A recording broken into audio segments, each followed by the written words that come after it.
Hello सर, hello hello hello सर।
परंतु पिताजी का नाम कौन है जानता है? कामलोक किला में जादव सिंह छतरी पड़ता है, परंतु दो भाई का भैयारी राज जादवपुर किला में, दो भाई का भैयारी राज जादवपुर किला में। मुझसे बड़े भाई का नाम, मुझसे बड़े भाई का नाम राम सिंह लुटेरा पड़ता है, परंतु मेरा ही नाम जिस माँ के गोद में बच्चा रोता है उसका माँ बोलता है बच्चे सो जाओ।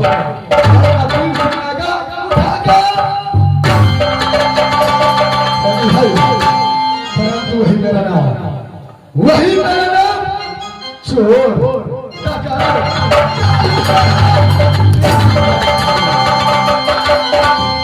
दाने में लिखा है खाने वालों के नाम, दाने में लिखा है खाने वालों के नाम। गोली गोली कोई का है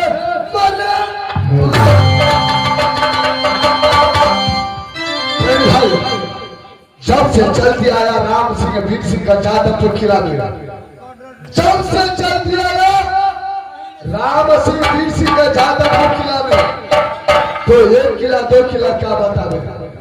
ये किला दो किला क्या बतावे? किला लुटा पूरे कितना हीरा कितना झीला, कितना हीरा कितना झीला, कितना लुटा 7 बाजार।